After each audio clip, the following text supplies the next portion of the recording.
कालिया का सामना करने का समय आ गया है, पर उससे पहले मुझे बुलाना होगा उन्हें।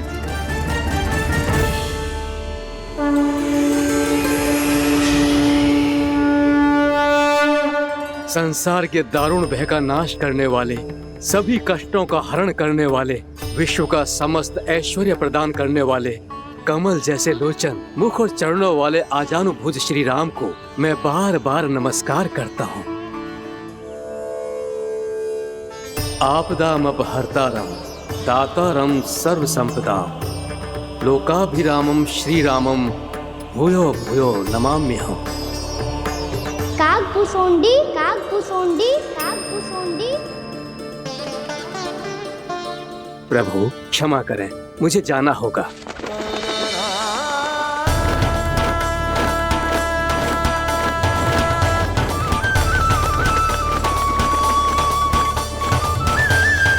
प्रणाम प्रभु। अनेक बार मैं आपके दर्शनों के लिए आया प्रभु। कभी नंद भवन के झरोखों से आपके दर्शन करके चला जाता था, तो कभी दूर किसी वृक्ष की आड़ से आपको निहार लिया करता था। आज आपने स्वयं मुझे बुलाकर धन्य कर दिया प्रभु।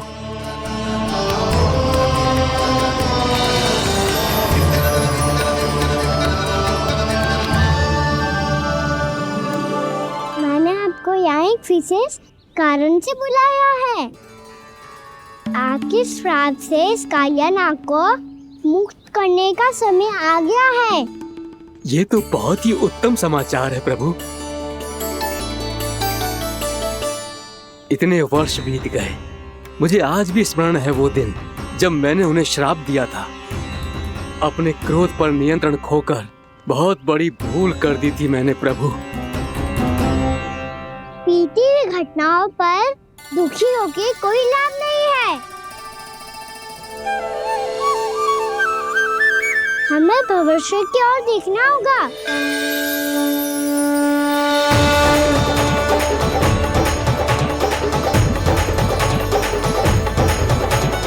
आदेश कीजिए प्रभु, क्या आज्ञा है आपकी? जब मैं कालिया नाग का सामना करने जाऊं, तो आप यही रहेगा। आपको अपने आप पता चल जाएगा कि कब क्या करना है। और हाँ, लौटते जाते समय नारद मुनि से कहेगा, वो आकर मुझसे भेंट करे। अवश्य प्रभु, प्रणाम। क्या इसने सच्ची में देवर्षि नारद को बुलाया है? नारायण नारायण। आपको संदेश भेजने की आवश्यकता नहीं थी। आप स्मरण करते और मैं चला आता। तुम्हारा कल्याण हो नारद।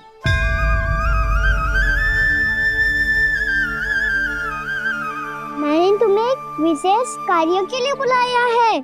आज्ञा दीजिए प्रभु। तुम्हें एक बार फिर कंस से भेंट करनी होगी। विचार कीजिए महाराज। क्या आप बिना किसी शंका के कह सकते हैं कि कौन सी पंखुड़ी पहली है और कौन सी आठवीं? उस दुष्ट से भेंट करना स्वयं कीचड़ में उतरने के समान है प्रभु। कमल पुष्प प्राप्त करना हो तो कीचड़ में उतरना पड़ता है नारद। आपका आदेश तो मैं स्वप्न में भी नहीं टाल सकता प्रभु। कंस कालिया नाग के बारे में जान गया है, पर वो उसका सामना करने का साहस नहीं कर पाएगा। मैं आतुर हूँ प्राप्ति, मूर्ख नहीं। मेरी बुद्धि फिर नहीं गई है। मैं स्वयं उस कालिया जैसे महाविषैले सर्प के सामने खड़ा हो जाऊं और अपने ही काल को आमंत्रित कर लूं। तो फिर अपने लाभ के लिए उसका प्रयोग करने का कोई और उपाय सोचिए स्वामी। कुछ ऐसा कीजिए कि यमुना नदी का पूरा जल विषैला हो जाए और वृंदावन वासी उसका उपयोग करे, और आपका काल कहलाने वाला वो बालक स्वयं काल के गाल में चला जाए। उत्तम उत्तम सुझाव है प्राप्ति। अब मुझे उस कालिया तक पहुंचने का मार्ग ढूंढना होगा। उसको विवश करने का कोई उपाय ढूंढना होगा, क्योंकि व्यक्तिगत रूप से उससे भेंट करना असंभव है। असंभव। आप सही कह रहे हैं प्रभु। कंस में उतना सामर्थ्य नहीं कि वो कालिया नाग का सामना स्वयं कर सके। वैसे तो कालिया गरुड़ देव का भी सम्मान नहीं करता, तो फिर वो कंस का सम्मान क्यों करेगा भला? नहीं करेगा, पर कंस तुम्हारा सम्मान अवश्य करेगा। नारद तुम्हारी बातें भी सुनेगा और मानेगा भी। ये मेरी योजना का बहुत ही महत्वपूर्ण भाग है। तुम कंस के पास जाओ और कहो कि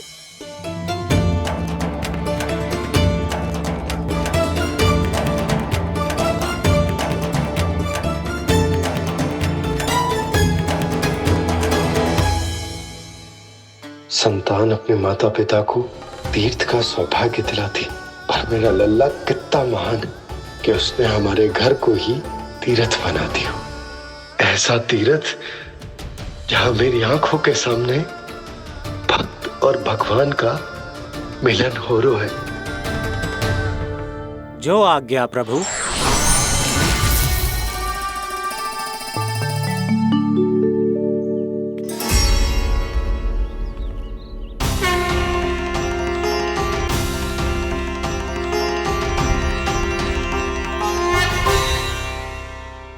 बाबा, कान्हा, ये सब क्या चल रहा है? पहले काग भुसुंडी जी और फिर जे नारद जी। क्या योजना बना रहे हो तुम? कान्हा, बताना लल्ला, क्या सोच रहे तू? कान्हा देख, अगर तुझे अपने बाबा को ना बताना हो ना, अपने भक्त को बता दे। क्या सोच रहे हो लल्ला? क्या करने वाले हो आप?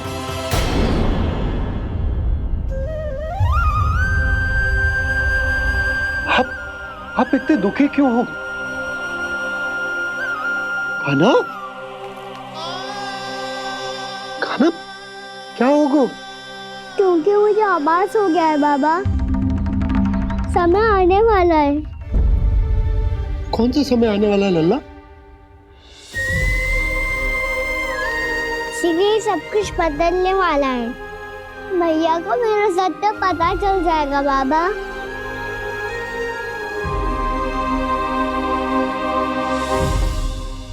पर लल्ला, इसका काग भुसुंडी और कालिया नाग से क्या संबंध है? ऐसा क्या हुआ था और क्या होने वाला है?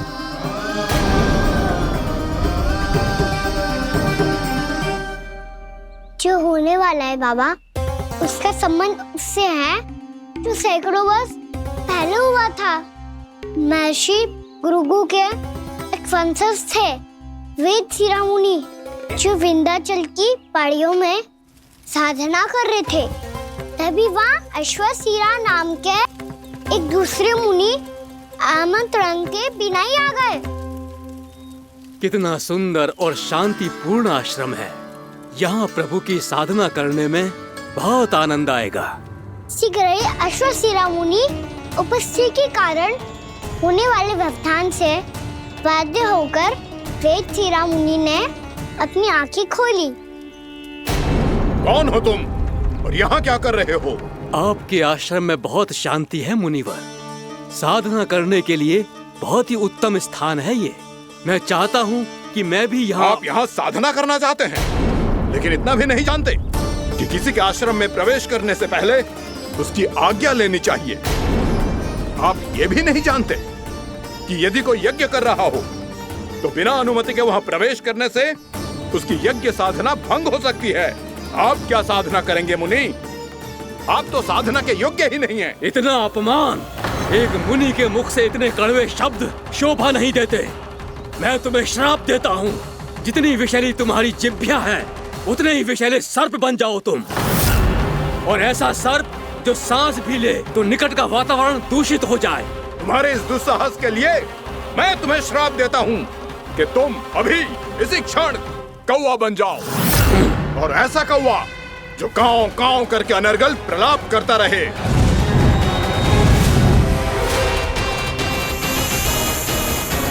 ये मैंने क्या किया? ये मैंने क्या किया? क्रोध के कारण दोनों ने एक दूसरे को श्राप दे दिया। पर दोनों ही मेरे भक्त थे और भगवान होकर मैं अपने भक्तों को इतनी कठिनाई में कैसे देख सकता था। इसीलिए जिस संकट में उन दोनों ने अपने आप को फंसा लिया था, उसका समाधान करने में मैं... देखिए ना प्रभु, ये क्या हो गया हमसे? हमारी रक्षा कीजिए प्रभु, मार्ग दिखाइए हमें। क्रोध पर नियंत्रण ना होने के कारण आप दोनों ने एक दूसरे को बहुत ही भीषण संकट में डाल दिया है। अब दोनों ही तपस्वी, तप के बल से दिए गए आपके श्राप को लौटाना भी संभव नहीं है। प्रभु कोई तो उपाय होगा, हम आपके शरण में हैं प्रभु। अपराध तो हमसे हुआ है प्रभु, पर अब आपसे ही आशा है। कुछ ऐसा कीजिए भक्त वत्सल, जिससे हम दोनों के श्राप का प्रभाव कुछ कम हो जाए। आप दोनों ही मेरे भक्त हैं, इसलिए आपकी पीड़ा का निवारण करने का एक उपाय है मेरे पास। वेद शिरोमणि, जब आप कालिया नाग बनेंगे तो आपको मेरे चरणों को अपने शीश पर धारण करने का सौभाग्य मिलेगा। और अश्र शिरोमणि, आप काग योनि होने के बाद भी आप श्रेष्ठतम ज्ञान और सर्वाधिक यौगिक सिद्धियों के स्वामी होंगे और प्रवचन दिया करेंगे। इसके बाद अश्वशिरा मुनि काकभूषुंडी बन गए, जिन्होंने आगे चलकर स्वयं गरुड़ देव को रामायण सुनाई। और मुनि वेदशिरा, महर्षि कश्यप और देवी कत्रियों के पुत्र कालिया नाग बनकर जल में, और अब वही कालिया नाग जमराज में, जिनके कारण जानकी के प्राण लगभग चले ही गए थे। अब कालिया नाग को उचित स्थान पर भेजने का समय आ गया है बाबा। पर ये तो अच्छी बात है कान्हा, वेदशिरा मुनि को दिया हुआ तुम्हारा वचन भी पूरा हो जाएगा, जमुना जी की शुद्धि भी हो जाएगी। इस सब के बाद भी तुम दुखी क्यों हो? क्योंकि इसके बाद मैया के सामने मेरा रहस्य खुल जाएगा बाबा। उन्हें पता चल जाएगा कि उनका बालक कोई साधारण बालक ना है। भविष्य में जो होने वाला है उसे सबके सामने घटने से रोकना मेरे लिए भी संभव ना होगा। मैया को सब पता चल जाएगा। क्या पता चल जाएगा रे मुझे?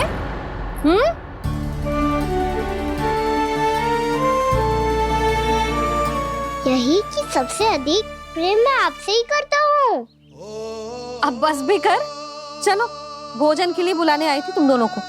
भूखा थोड़े ना रहने दूंगी अपने लल्ला को, मेरा लल्ला दुर्बल हो जाएगा ना। आप खिलाओगे तो ही खाऊंगा। हाँ ठीक है, मैं ही खिलाऊंगी। अब चल, आओ जी चल।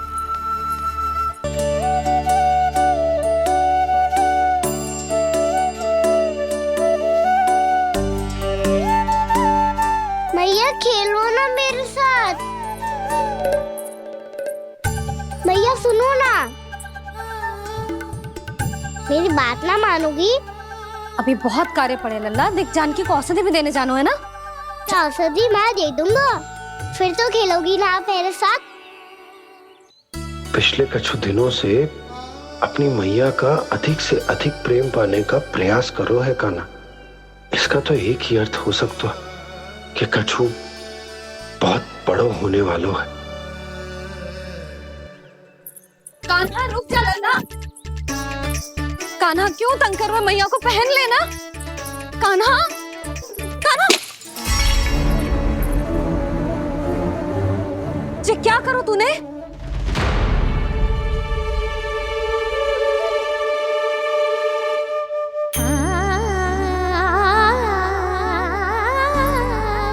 अच्छा ठीक है, अब मुंह लटकाने की आवश्यकता ना है। ये ले।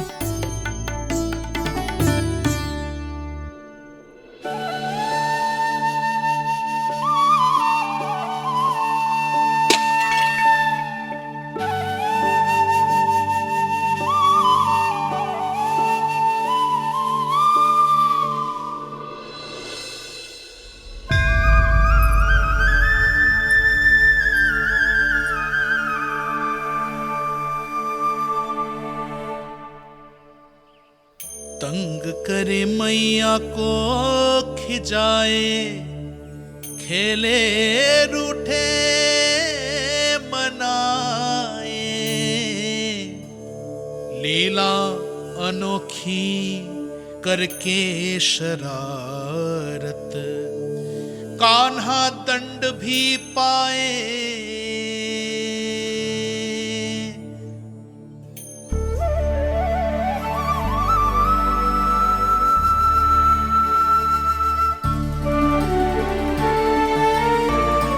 रूठना मनाना, खेलना खिलाना, पहले शरारत करके क्रोध दिलाना और फिर क्षमा मांग लेना, ये सब जानबूझकर कर रहे है कान्हा। जैसे जीवन भर के लिए अपनी मैया की ममता को अपने हृदय में समेट कर रखना चाहते हो।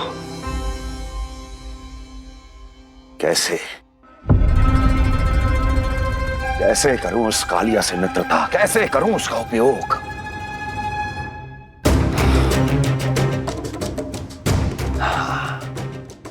उस पर आक्रमण कर देता हूं और उसे किसी ना किसी तरह से यह विश्वास दिला देता हूं कि यह आक्रमण उस विष्णु अवतार ने किया है।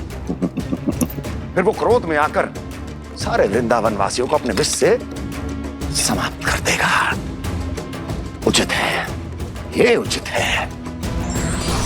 नारायण हरि, नारायण हरि।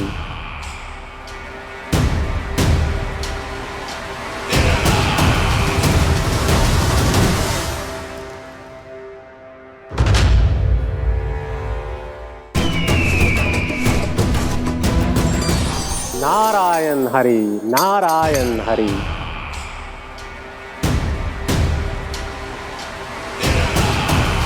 प्रणाम देवर्षि। किस योजना में कितना लाभ है और कितनी हानि, यह आंकलन करते करते थक गए होंगे मथुरा नरेश। देवर्षि, आज मेरा ध्यान कैसे आ गया आपको? आप तो सदैव ही मेरे ध्यान में रहते हैं महाराज कंस। सत्य तो यह है कि मथुरा में जो भी हो रहा है मुझसे छिपा हुआ नहीं है। मैं जानता हूं कि आप किसी भी असुर को वृंदावन क्यों ना भेजें, और वो असुर कितना भी शक्तिशाली क्यों ना हो, कृष्ण का सामना नहीं कर पाता। या तो पराजय स्वीकार करके आपके पास लौट आता है, या तो फिर वीर गति को प्राप्त हो जाता है।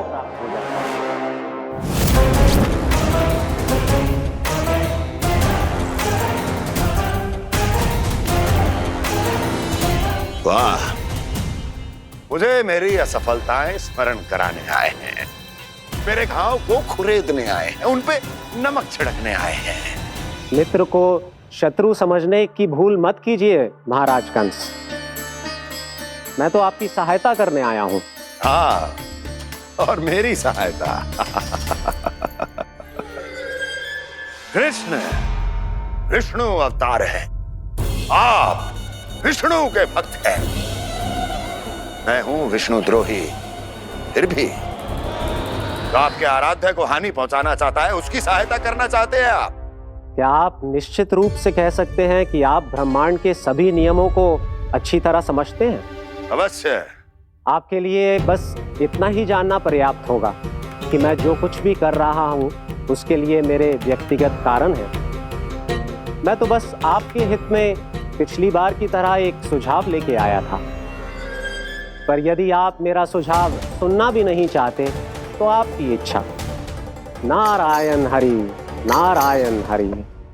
कारण चाहे जो हो, इनके पिछले सुझाव के कारण ही आज मेरे शत्रुओं की संख्या कम है।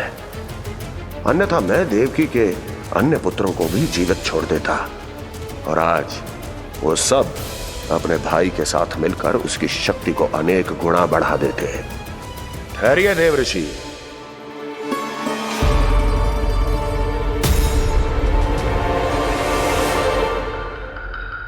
बताइए, क्या सुझाव है आपके पास? मेरे सुझाव का नाम है कालिया नाग।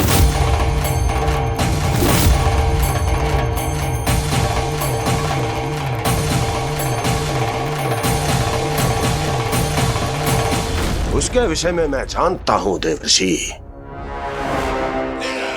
तो समस्या यह है कि मैं स्वयं उससे मिलने नहीं जा सकता, उससे भेंट नहीं कर सकता। उस कृष्ण की हत्या के लिए उसको वृंदावन जाने के लिए तैयार नहीं कर सकता। तो मत जाइए उसके सामने और ना उसे भेजिए कृष्ण के सामने। हर बार आप किसी ना किसी असुर को अपने शत्रु के क्षेत्र में भेजते हैं, जहां शत्रु उसका सामना करने के लिए पूरी तरह से तैयार होता है और आपका असुर मारा जाता है। इस बार शत्रु को युद्ध स्थल चुनने का अवसर मत दीजिए महाराज। इस बार योजना का जाल ऐसे बुनिए कि कृष्ण स्वयं उसके पास जाने के लिए विवश हो जाए।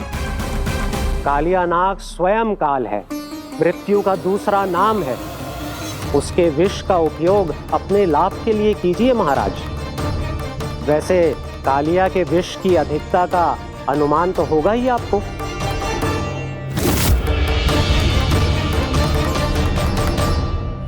एक बार जो उसके क्षेत्र में पहुंच गया, फिर उसके विष से बचना असंभव है। उचित सुझाव है देवर्षि, उचित सुझाव है। देवर्षि, उस छलिया विष्णु की भक्ति करते करते आप भी उसके रंग ढंग सीख गए हैं। उचित है, उचित है।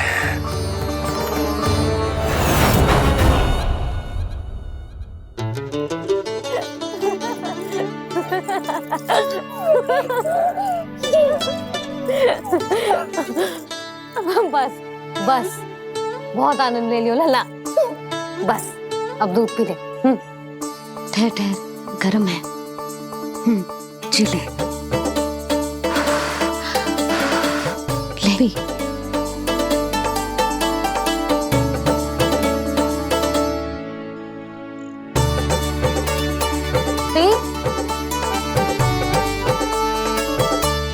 मैं ना होती तो ना जाने क्या होता तेरा। अपने आप दूध भी ना पी सकते है, भावला कहीं का। आपकी इस प्रेम के लिए तो मैं धरती पे आया हूँ मैया। मैं भी यही सोच रहा हूँ यशोदा कि तुम ना होती तो मेरा क्या होता। इसी बात पे थोड़ा दूध और कजू खाने को दे दो। अरे मैं तो भूल ही गई। तनिक ठहर जाओ जी, दूध पी लेना तो आपके लिए भी कछु ले आती हूँ।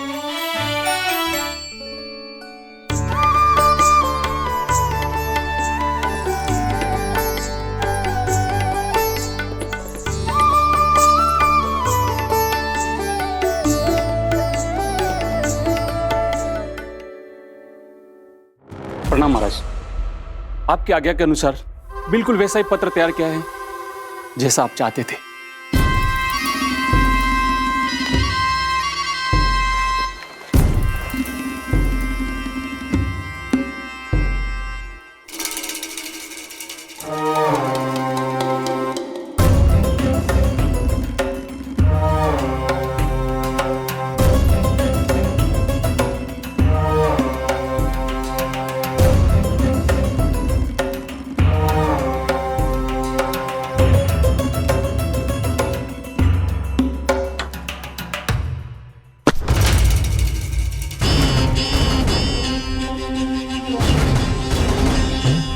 कृष्ण जन्म से लेकर आज तक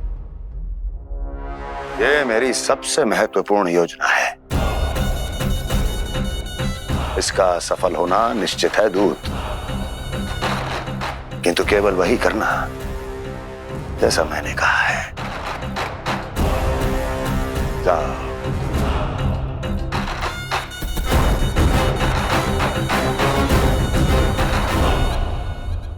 कान्हा,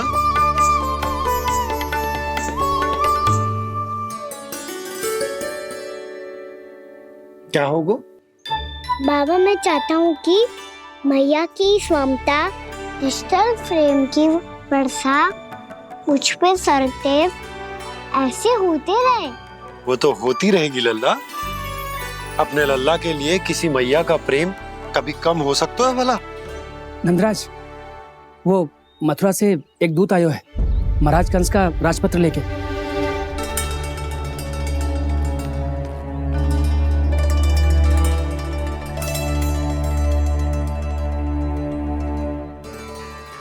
कान्हा अब क्या करने वाला है? तेरे बाबा कहाँ गए? हाँ? कंस मामा का खेल आरंभ हो गया है, पर मैया वो सब सुनेगी तो वैरती चिंतित हो जाएगी। बस थोड़ा बाहर गया मैया, कछु खा लिए से। बाहर इस समय? मैया क्या होगा? मैया देखो ना, पीठ पे कछु हो रहा है। मेरा हाथ ना पहुंच रहा, आप करो ना। दिखा। यहाँ? क्षमा करना मैया, पर अभी बाबा को ही संभालने दो ये सब। कहिए, क्या संदेश लाए हैं आप? नहीं नंदराज, नहीं। महाराज कंस का आदेश है कि ये संदेश सभी गांव वालों के साथ ही पढ़ा जाए। ठीक है, मैं गांव वालों के सामने पढ़ दूंगा, पर मुझे तो दीजिए पढ़ने के लिए। महाराज की आज्ञा का पालन करना आपके लिए भी आवश्यक है नंदराज। सभी गांव वासियों की सभा बुलाइए। बंसी, सभी गांव वालों की सभा बुलाओ। राजपत्र में ऐसा क्या संदेश भेजो है कंस ने? अब मेरे पत्र को पढ़कर सब भौचक के रह जाएंगे। और वो कृष्ण, उस कृष्ण के पांव के नीचे से तो भूमि खिसक जाएगी, आकाश फट पड़ेगा, बिजलियां गिर जाएंगी। प्राप्ति, ओ प्राप्ति, कंस का पत्र। स्वयं को बहुत अधिक शक्तिशाली समझता है ना वो। अब देखता हूं कैसे वो इस महासंकट का सामना करता है। वो कृष्ण, वो अपनी मृत्यु स्वयं चुनेगा या मृत्यु की वेदी पर चढ़ा देगा प्रिय वृंदावन वासियों को।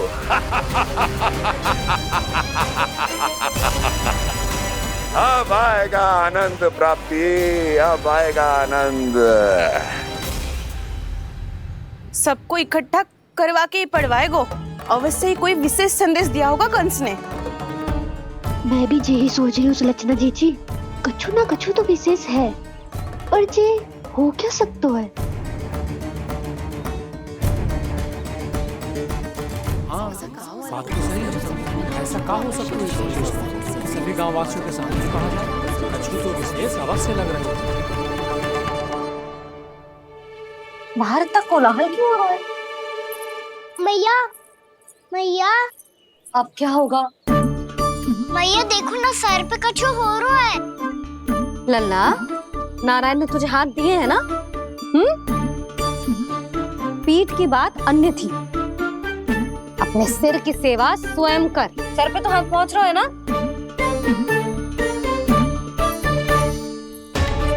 मैया सुनो ना, मैया देखो ना, तीव्र कर कछु हो रहा है। मैया देखो ना, तीव्र कछु हो रहा है।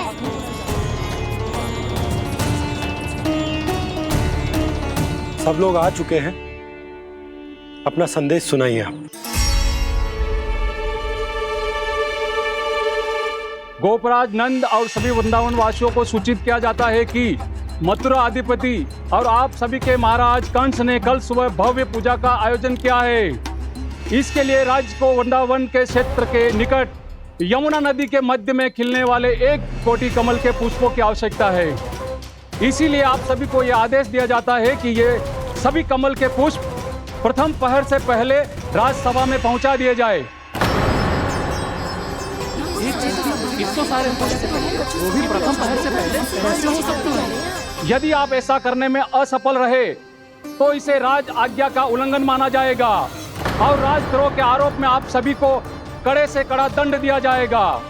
स्मरण रहे, यदि कल की पूजा में इन 1 कोटि कमल के पुष्पों का ना पहुंचने के कारण कोई व्यवधान आया तो समस्त वृंदावन वासियों को दोषी माना जाएगा और पूरे गांव को निवासियों सहित धूल में मिला दिया जाएगा। कल प्रथम पहर तक का ही समय है आप सबके पास।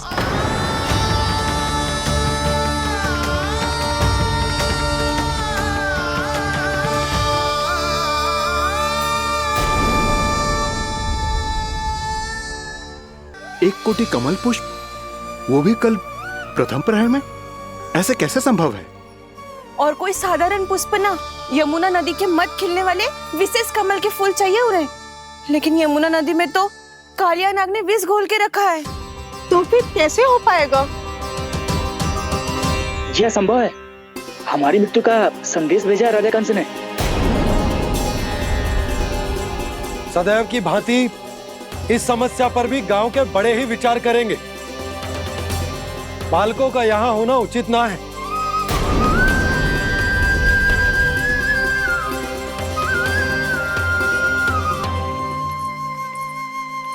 लल्ला ले, जे गेंद ले, जा अपने सखाओं के साथ खेल।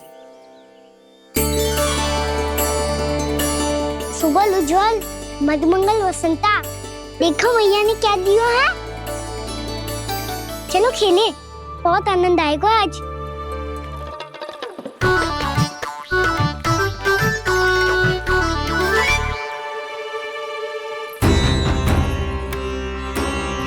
भानु, बंसी, जाओ और शीघ्र ही वो घेरे का कार्य समाप्त करो।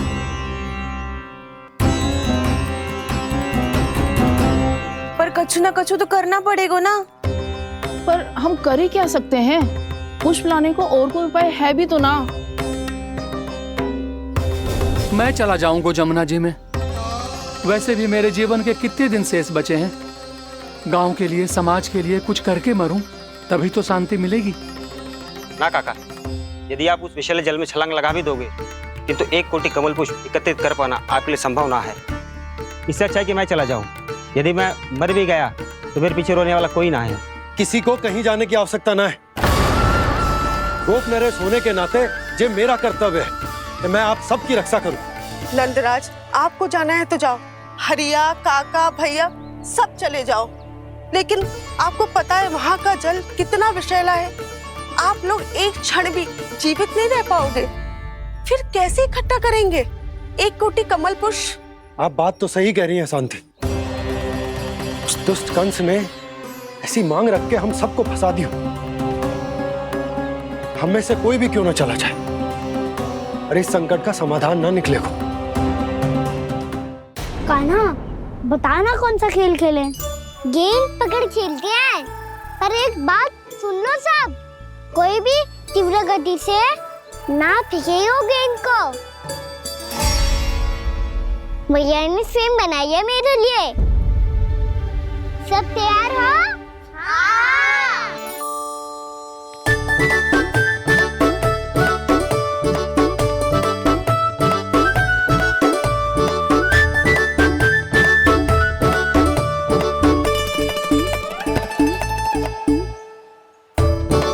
मुझे दो।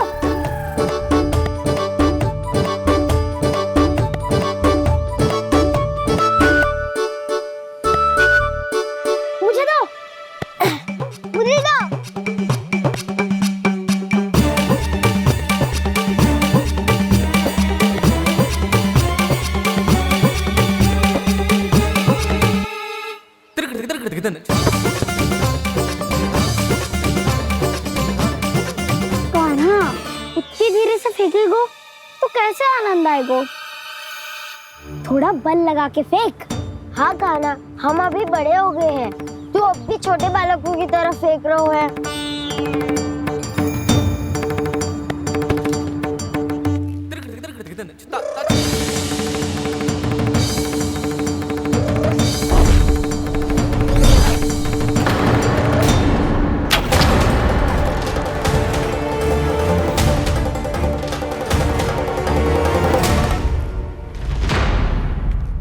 दीदी जी क्या करो कान्हा? गेंद तो डूब गई।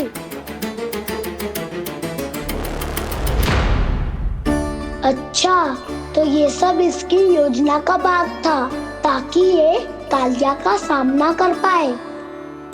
तुम सबने तो कही थी तीव्र गति से फेंको। देखो फिकवा दी ना मेरी गेम। मुझसे नदी में। अब मुझे जाके लानी पड़ेगी। रुक जा कान्हा, रुक जा कान्हा। जी क्या बोल रहे थे कान्हा? इसमें तो बहुत संकट है। कोई भी संकट मेरी मैया का उपहार खोने से बड़ा ना है।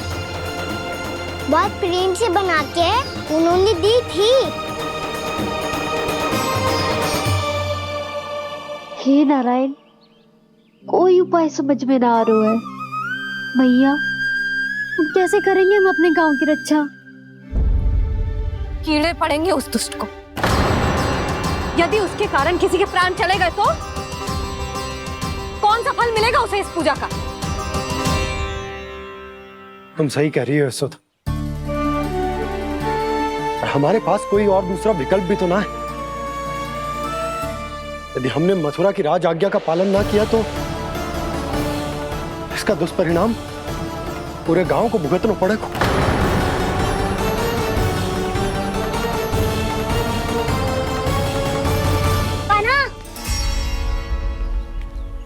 तुम्हें पता है कि तू भगवान है, दिव्य है, बहुत शक्ति है तुझमें, पर फिर भी हम तुझे विषैले जल में ना जाने दे सकते। कुछ होगा तो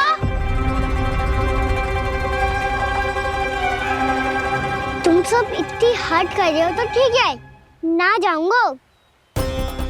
गेंद कहाँ गिरी है, कितनी दूर गई है, ये तो देख लूं, ताकि उसे बाहर निकालने का कोई उपाय ढूंढता हूँ।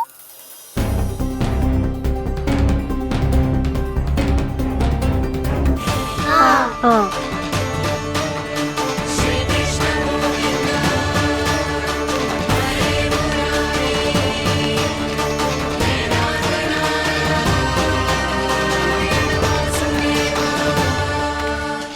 कान्हा की ये लीला तो समझ ही नहीं आ रही।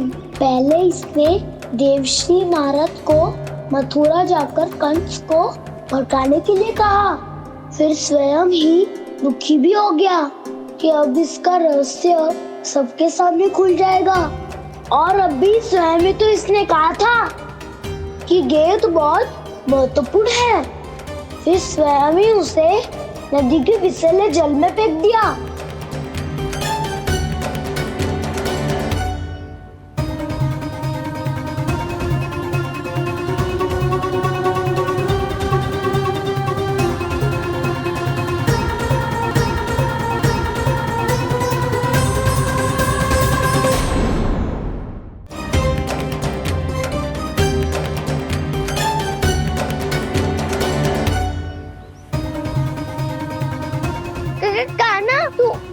ऊपर क्यों चढ़ रहा है? अरे ऊंचाई से देखूंगा तभी तो गेंद दिखेगी।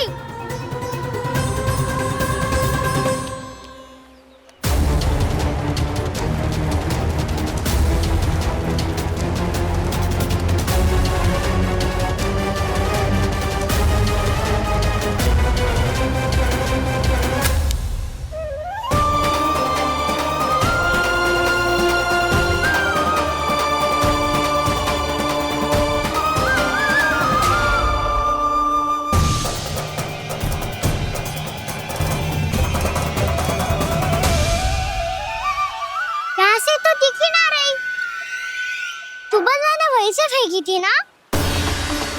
ना, वहाँ से फेंकी थी। कहाँ से? देखा ना, वहाँ से। समझ में आ रहा? ठीक बताना, कहाँ से फेंकी थी?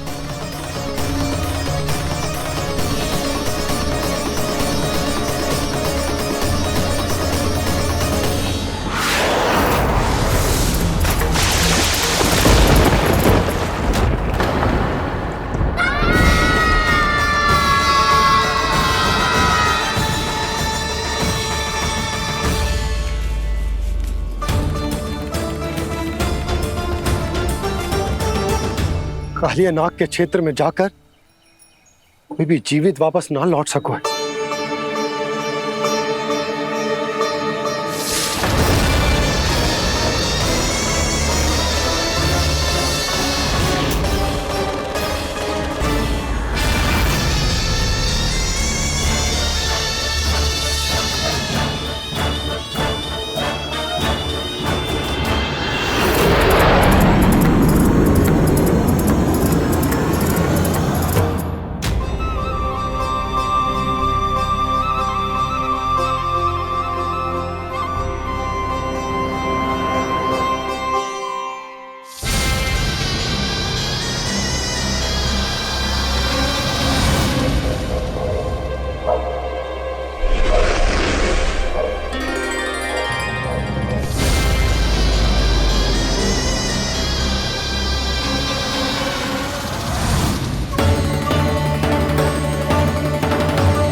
कालिया नाग तो उसे देखते ही निकल जाएगा।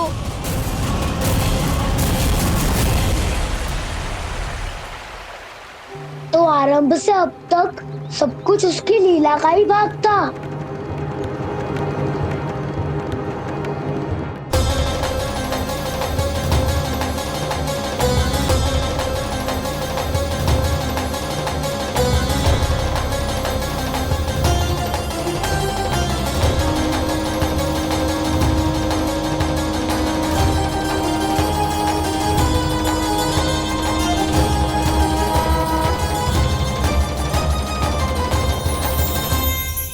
इतना सुंदर रूप, मन मोहने वाली मुस्कान, अद्भुत तेज और भगवान जैसी दिव्यता। कौन हो तुम? हाँ, तुम्हें देखकर तो हम सब सम्मोहित ही हो गए।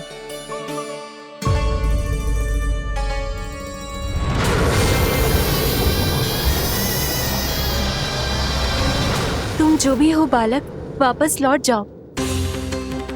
हमारा हृदय तुम्हें ही देखते रहना चाहता है, किंतु यदि हमारे पति जाग गए तो तुम्हें अवश्य हानि पहुंचाएंगे। ये बहुत विषैले है बालक, कालकोट जैसे भयानक। इनके विष से तुम नहीं बच सकोगे। नंदराज, कालिया नाग के विष का प्रभाव बढ़ते ही जा रहा है। पहले 8 कोस तक उसके विष का प्रभाव था, अब तो 1 योजन से अधिक क्षेत्र में फैलो है। जल पीने के प्रयास से अनेक पशु मारे गए हैं और नदी के निकट के वृक्ष और वनस्पति सब नष्ट होने लगे।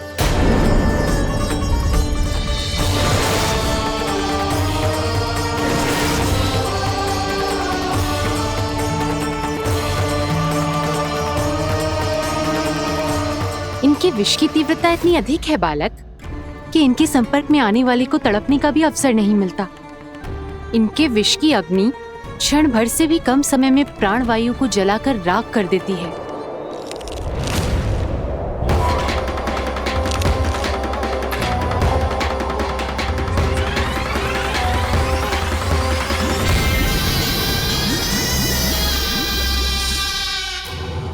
तब तो समस्या और भी गंभीर हो जाएगी। मैंने तो सुनो है कि कालिया नाग कम से कम 2 योजन लंबा है, सैकड़ों फन है उसके।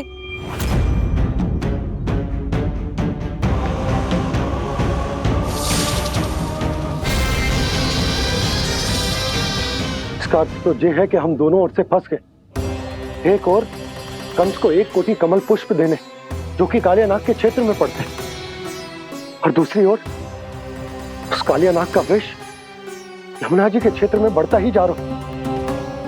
इसके कारण हम ही नहीं, निर्दोष पशु पक्षी भी संकट में। इन दोनों समस्याओं का एक ही समाधान है, उस कालिया नाग का सामना करना।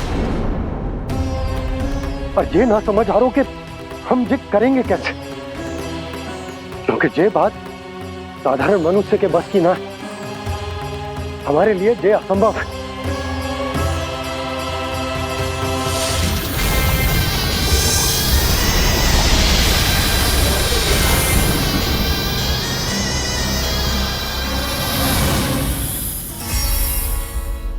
अब तो तुमने अपनी आंखों से भी देख लिया बालक, ये कितने विषैले हैं। नींद में भी विष उगलते हैं। इससे पहले कि तुम्हें कुछ हो जाए, चले जाओ यहाँ से, मान लो हमारी बात। आप सब मुझे जानती भी नहीं और फिर भी मेरी इतनी चिंता कर रही हैं आप। माँ की ममता भेदभाव नहीं जानती। तुम भी किसी के पुत्र हो और हम सब भी माँ हैं। एक माँ को हर बालक में अपनी ही संतान दिखाई देती है, इसलिए हम तुमसे विनती करते हैं, वापस चले जाओ, बचा लो अपने प्राण। मेरी चिंता मत कीजिए, मुझे कुछ नहीं होगा। होगा, अनर्थ होगा यदि ये उठ गए तो।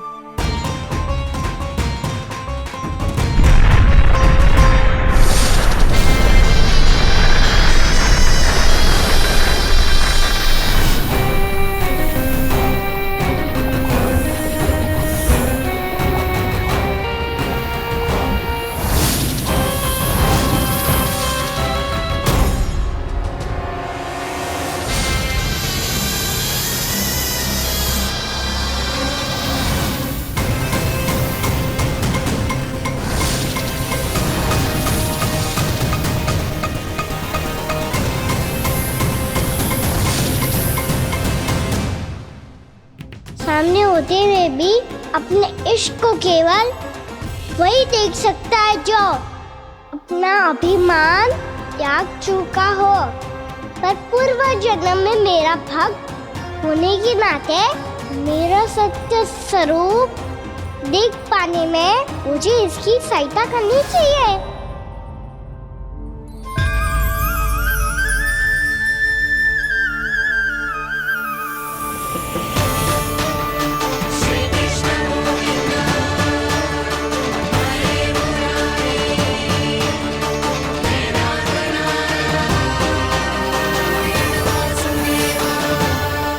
देखो हमारा छोटा सा कान्हा कैसे डट के खड़ा हुआ है, इतने विशालकाय, इतने महाभयंकर सबके सामने।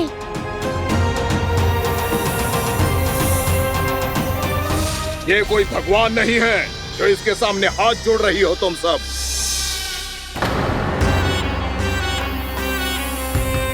एक सामान्य साधारण बालक है ये, जो ये तक नहीं जानता कि इसके सामने है इसका काल, कालिया। तू कौन है बालक?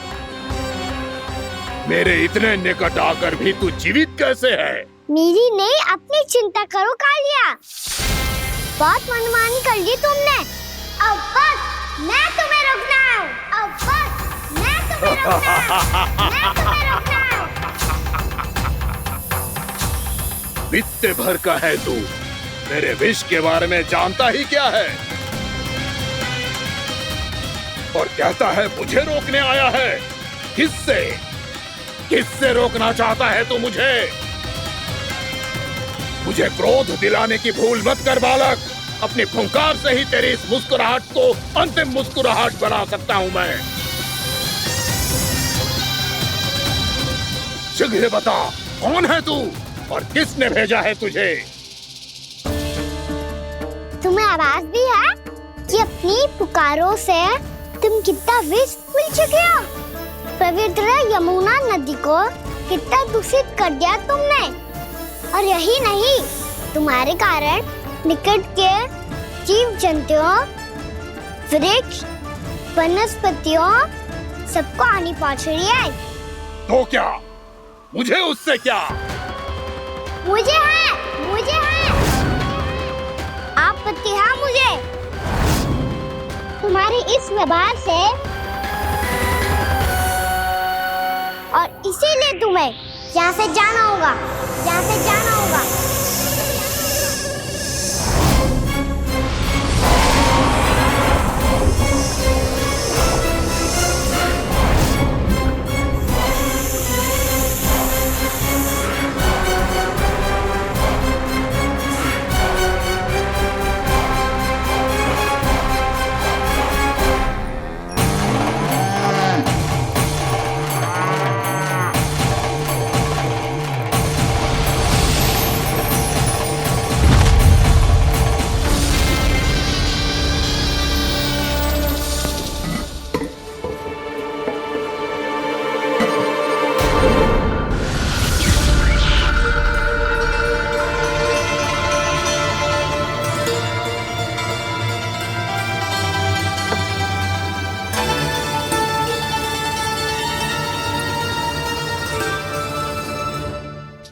मुझे आदेश देने का साहस भी कैसे किया तूने?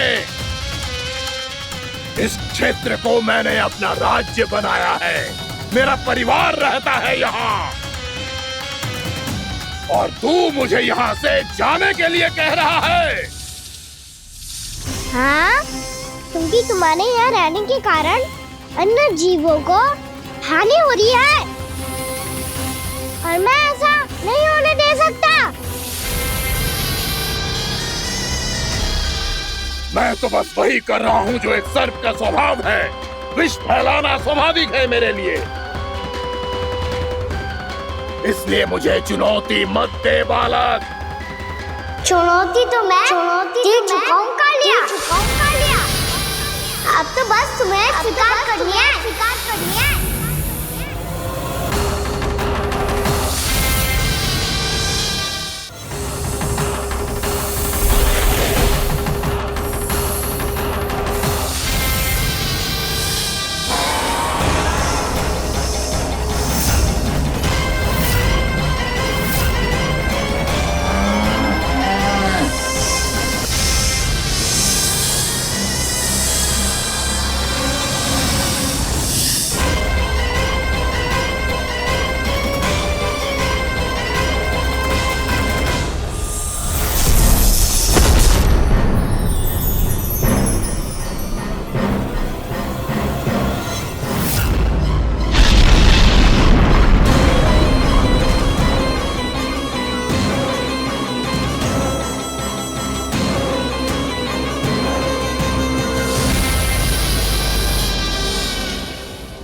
मैं भी चेतावनी दे रहा हूँ, यहाँ से चले जाओ, यहाँ से चले जाओ।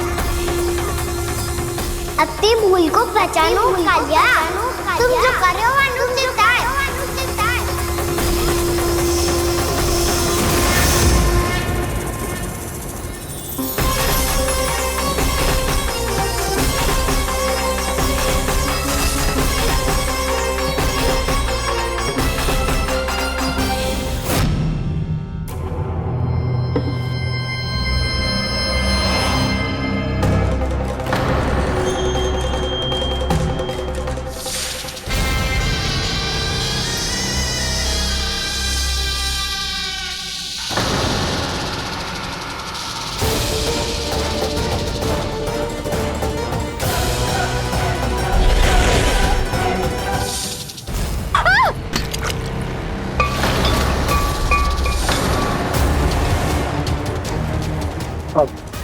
मैं आता हूँ।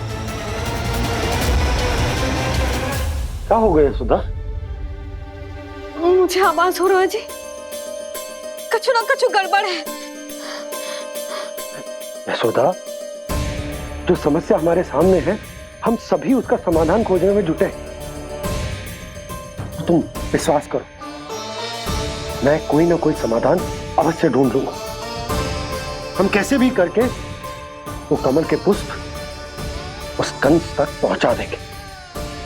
नाना, समस्या उससे कहीं अधिक है, उससे कहीं अधिक बड़ी, उससे कहीं अधिक भयानक है।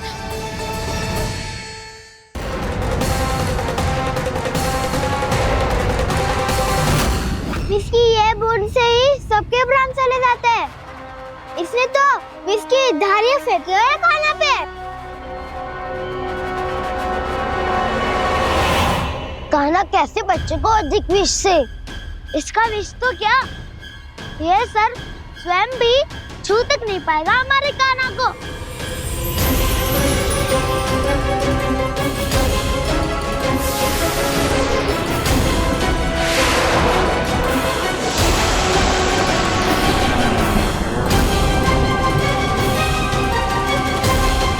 तुम्हारे सखा को, मेरे भाई को कोई हानि नहीं पहुंचा पाएगा। ये कान्हा का सत्य चाहे जो हो बलराम, पर अभी तो जो एक बालक ही है ना। देखो कैसे विष के कारण स्थिर हो गया है।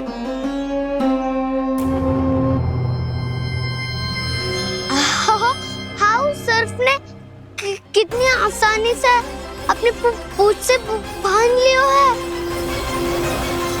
मुझे यहाँ से भगाना चाहता था ना तू?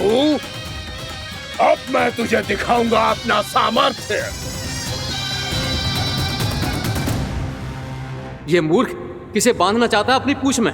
उन्हें जिनका विस्तार सारे ब्रह्मांड में है, या उन्हें जो स्वयं अनंत है? पर देवराज, प्रभु ऐसा करने ही क्यों दे रहे हैं कालिया को? आप सब भूल रहे हैं देवगण, कालिया पूर्व जन्म में प्रभु का बहुत बड़ा भक्त था। उसी भक्ति का फल मिल रहा है अब इसे। वैसे भी भक्तों के मन का भाव सबल हो तो भगवान तो सहज ही बंध जाते हैं।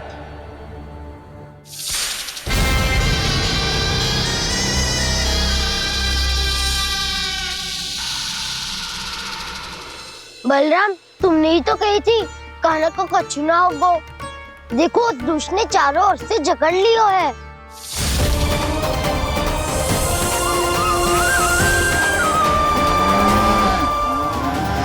ये क्या कह रही हो तुम?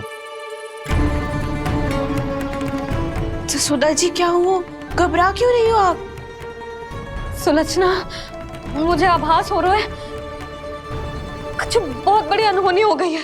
नंदराज, नंदराज, नंदराज!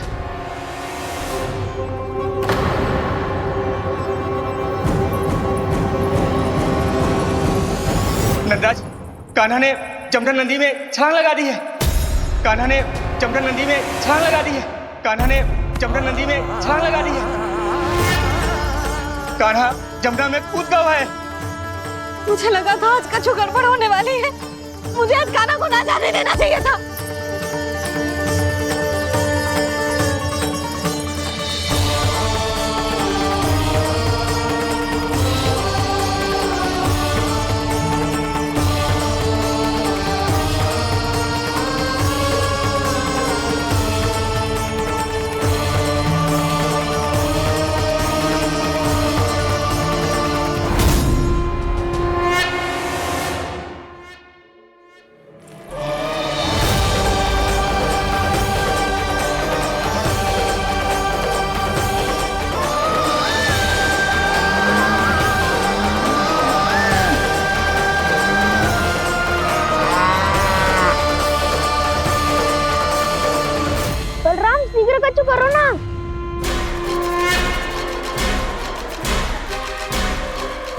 कुछ भी करो पर कान्हा को बचाओ। नाग बहुत भयंकर है, कान्हा अकेले ना संभाल पाएगा इसे।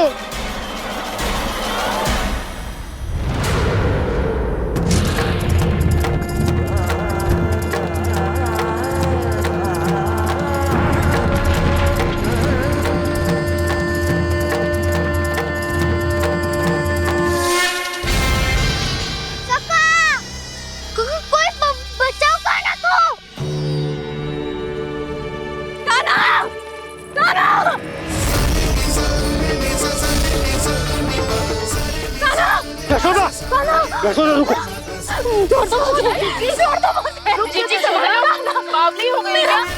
जीजी संभालो। कान्हा, कान्हा।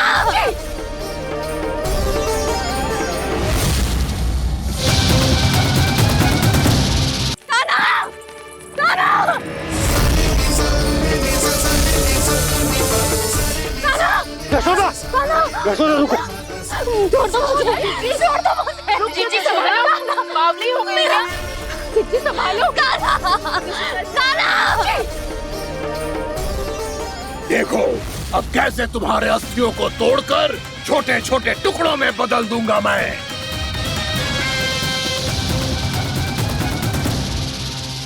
अगर आप जाओगी तो आप भी फंस जाओगी। अपने लल्ला के लिए मैं किसी भी संकट का सामना करने के लिए तैयार हूँ। छोड़ो ना यशोदा, हमें कोई और उपाय खोजना पड़ेगा। कोई और उपाय? आप देख ना रही मेरा कान्हा किस दशा में है। कान्हा मैया के वश में नहीं है, नहीं तो ये अपने लल्ला के लिए साक्षात काल का भी सामना कर ले। ये तो केवल कालिया नाग है। हे नागराज, आप मेरे प्राण ले लो पर कान्हा को छोड़ दो। ना नागराज, आप मेरे प्राण ले लो, मैं विरोध भी ना करूंगी। ना नागराज, आप मुझे मार दो पर मेरे कान्हा को छोड़ दो। ना ना ना ना नागराज, मेरे प्राण ले लो, हमारे कान्हा से क्या शत्रुता है आपकी? प्रभु के लिए जो प्रेम यशोदा मैया के हृदय में है वही इन सभी गोपियों के हृदय में भी है।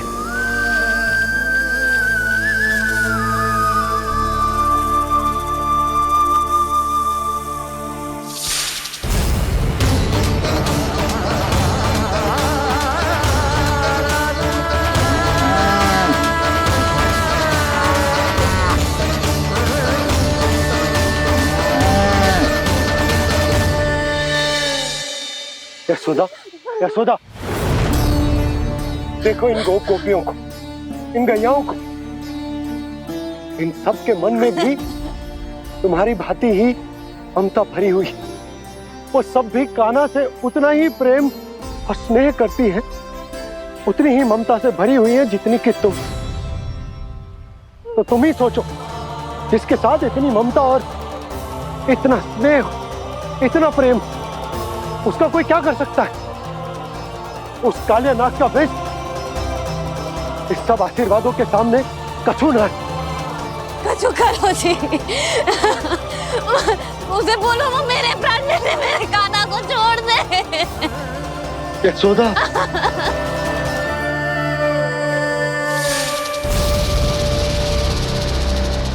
केवल इन्हीं में नहीं देवराज, नाग पत्नियों के हृदय में भी ममता का वही प्रेम उमड़ रहा है। देखिए। मैं आपके हाथ जोड़ती हूँ स्वामी, इस बालक को छोड़ दीजिए। ये अवश्य ही कोई दिव्य आत्मा है स्वामी। हम आपसे विनती करते हैं स्वामी, इस नन्हे बालक को हानि मत पहुंचाइए स्वामी। मेरी पत्नियां मेरे ही शत्रु के लिए विनती कर रही हैं। अब यदि इसके पक्ष में एक शब्द भी कहा तुम सबने, तो मैं इस बालक से पहले तुम सबके प्राण ले लूंगा।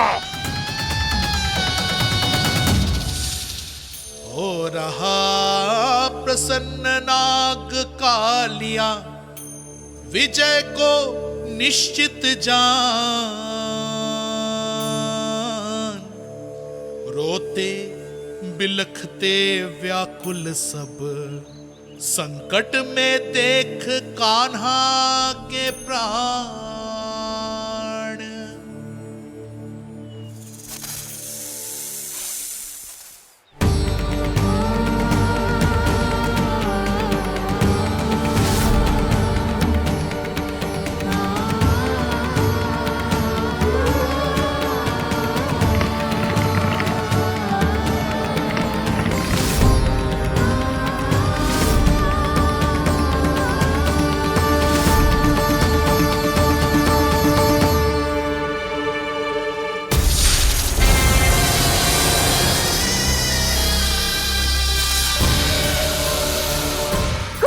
जी मेरे लल्ला को बचा लो, कोई तो कुछ करो।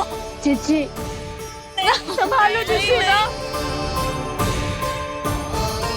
यशोदा, यशोदा तुम शांत हो जाओ, मैं कान्हा को वापस लेकर आऊंगा, मैं रक्षा करूंगा उसकी। ना नंदराज, नंदराज नहीं, कम से कम आप तो समझो नंदराज, कालिया के पास आप जाओगे तो आप भी फंस जाओगे।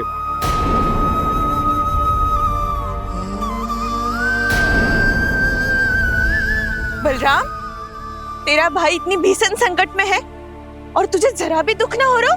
क्या आप सब अब तक नहीं समझ पाए कि कान्हा सच में कौन है? छोटे बाबा, आप तो उसका सत्य जानते हैं ना?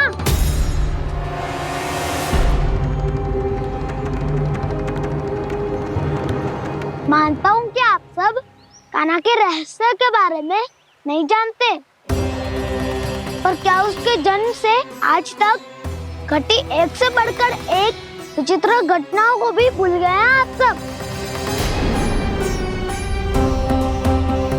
भूल गए हैं कि कैसी पूतना जैसी राक्षसी उसका कुछ बिगाड़ नहीं पाई, कैसे तरनावती जैसा भयानक राक्षस उसे एक खरोच भी नहीं दे पाया था।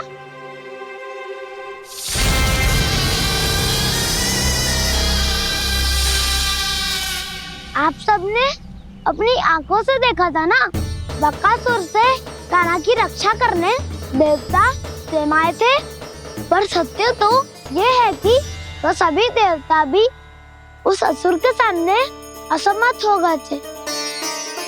तब कान्हा ने बहुत ही आसानी से उस भयंकर असुर का वध किया था, एक ही बार में धराशायी कर दिया था उसे।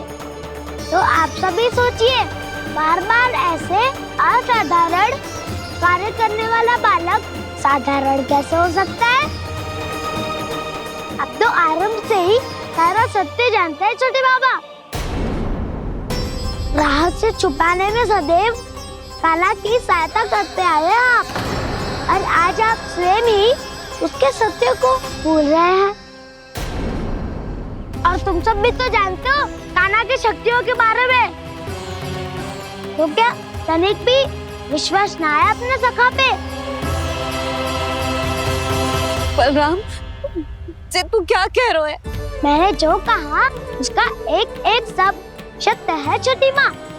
यदि प्रभु की इच्छा हुई तभी कुछ ही क्षणों में सब कुछ अपनी आंखों से स्वयं अनुभव कर लेंगे आप।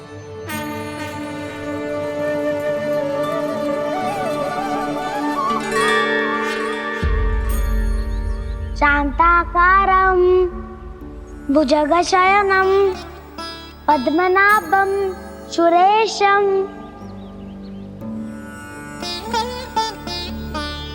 विश्वाधारं गगनसदृशं मेघवर्णं शुभांगं लक्ष्मीकान्तं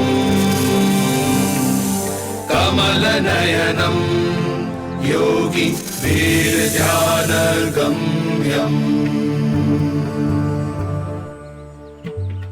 वन्दे विष्णुं भवभयहरं सर्वलोकैकनाथम्।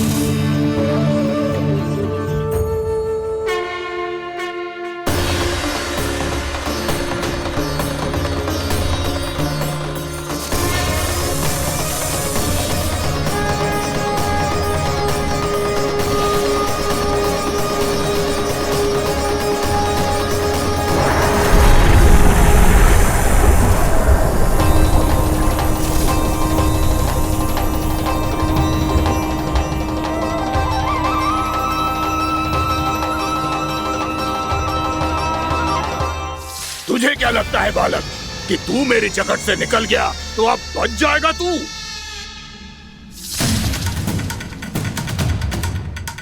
मेरे विष से अपनी प्राण रक्षा करने में सफल रहा, मेरी जगत से भी छूट गया, पर मेरे दंश से नहीं बच पाएगा।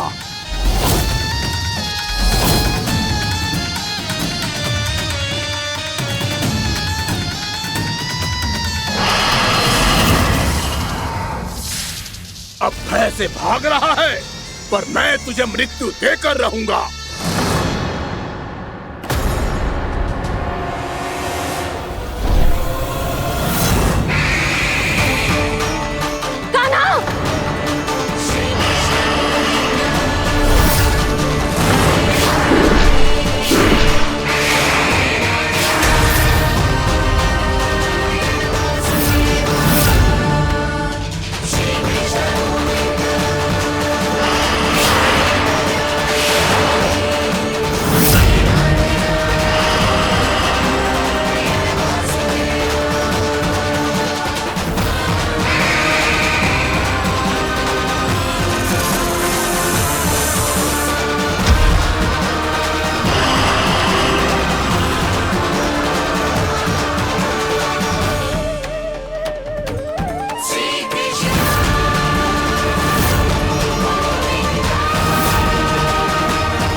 नन्हा सा कान्हा कितनी देर भाग पाएगा?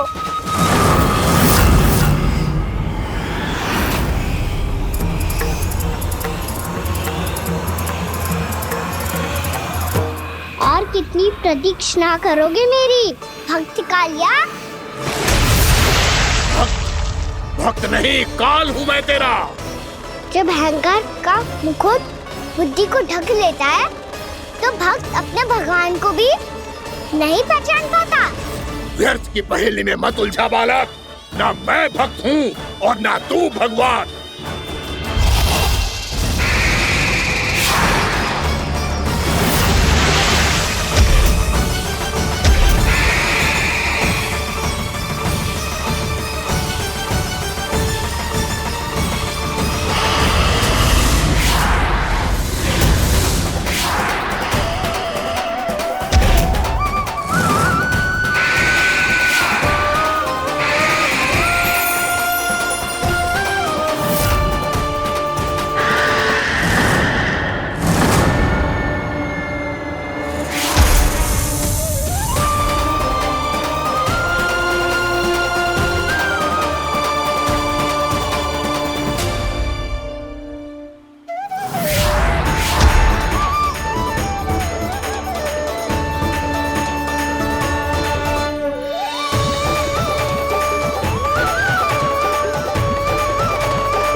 उसे छूकर कालिया नाग का हलाहल जैसा विष भी चरणामृत बन गया है और यमुना जी के जल में फैल चुके विष के प्रभाव को भी नष्ट कर रहा है।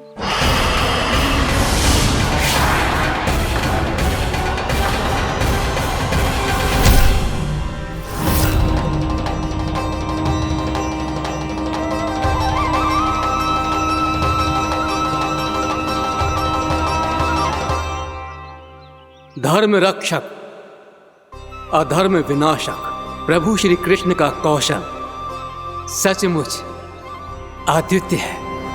नारायण नारायण।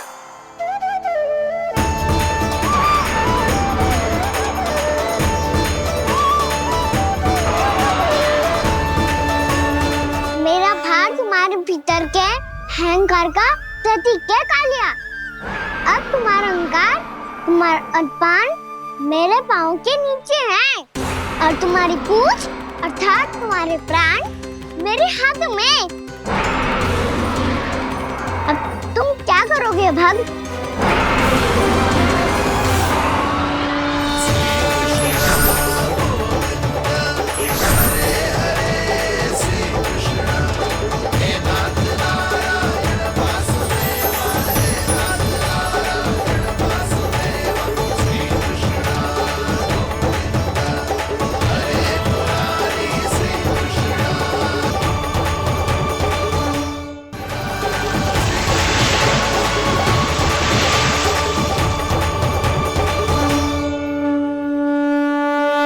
प्रभु, भले ये आपको पहचानने में असमर्थ हो, पर हम सब ने आपको पहचान लिया है।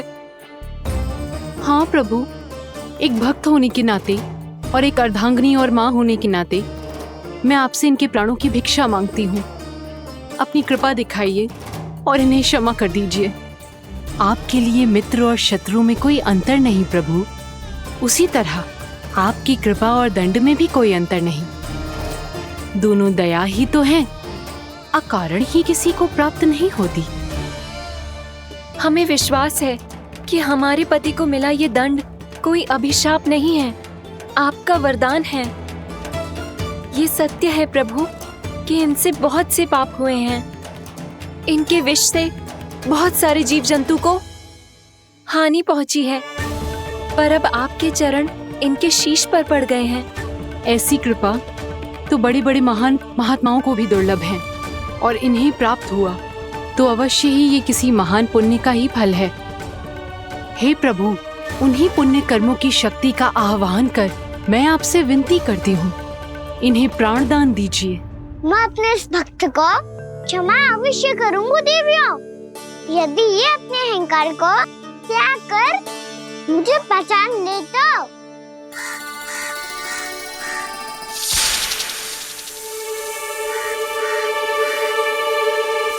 मैं तुम्हें श्राप देता हूँ, जितनी विषैली तुम्हारी जिह्वा है उतने ही विषैले सर्प बन जाओ तुम।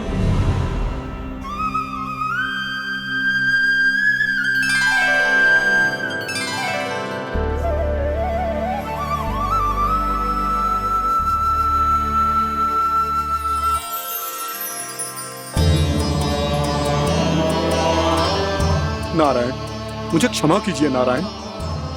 मैं तो आपका परम भक्त था, किंतु मैं आपको पहचान नहीं सका। इसका दंड तो मुझे मिलना ही था, किंतु मैं अब प्रायश्चित करना चाहता हूं। इसके लिए यदि आप मेरे प्राण भी ले लेंगे तो भी मुझे कोई दुख नहीं होगा।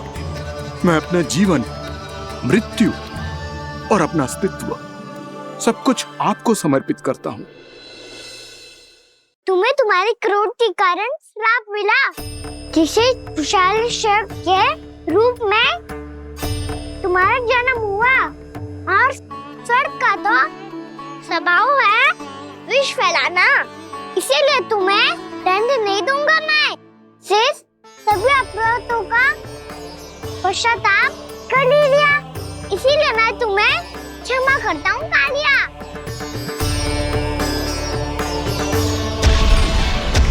पर तुम्हें यहाँ से दूर समुद्र के बीच जाकर रहना होगा, जहाँ किसी निर्दोष का जीवन तुम्हारे विष से प्रभावित ना हो। मैं चाहकर भी आपकी इस आज्ञा का पालन नहीं कर सकता। मैं असमर्थ हूँ प्रभु, क्योंकि यदि मैं इस क्षेत्र को छोड़कर गया तो मेरी मृत्यु निश्चित है। आपसे क्या छुपा है प्रभु? आप तो जानते हैं कि सर्प जाति और आपके वाहन गरुड़ के बीच अनंत शत्रुता चल रही है, जिसका प्रारंभ नागों के द्वीप नागालय से हुआ था। उस द्वीप पर छोटे जीवों को निगल जाने के लिए सर्प थे, और गरुड़ को सर्पों का स्वाद बहुत प्रिय था, इसलिए वो बार बार नागद्वीप जाने लगा था। पर इस कारण पूरी सर्प जाति उससे आतंकित हो गई थी। इसलिए जब भी गरुड़ वहां पहुंचता तो सभी सर्प छिपने लगते। जब गरुड़ को इसका आभास हुआ तो उसे बड़ा क्रोध आया और वो उत्तेजना में भरकर सर्पों का शिकार करने लगा। भूख ना होने पर भी उन्हें मारने लगा। अब सर्पों के प्राण हरना उसके लिए खेल बन गया था। इस भीषण समस्या का समाधान ढूंढने के लिए पूरी सर्प जाति महान सर्प वासुकी के सामने इकट्ठी हुई। हे महान वासुकी, हमारी सहायता कीजिए। नागद्वीप पर गरुड़ ने आतंक मचा दिया है। पहले तो वो हमें अपना भोजन बनाता था, लेकिन अब हम उसके खेल का साधन बन चुके हैं। भूख हो या ना हो, जब तब आकर वो हमारे प्राण हर लेता है। अनुचित हिंसा के इस प्रथा का आरंभ सर्पों ने ही किया है। पहले आप सबने पूरे द्वीप पर अधिकार कर लिया, फिर आहार के साथ साथ आनंद के लिए भी आप सभी ने निर्दोष जीवों की हत्या की। और जब सृष्टि का संतुलन बनाए रखने के लिए गरुड़ आपको अपना आहार बनाने आया तो आप सब अपने प्राणों की रक्षा के लिए छिपने लगे। तो फिर गरुड़ का उत्तेजित होना तो स्वाभाविक ही था। नागनाथ, जो हमने अन्य जीवों के साथ किया वही अब हमारे साथ हो रहा है, परंतु ये भी तो सृष्टि के संतुलन के विरुद्ध ही है ना? अवश्य है, इसलिए मैं गरुड़ से चर्चा करूंगा। धन्यवाद प्रभु।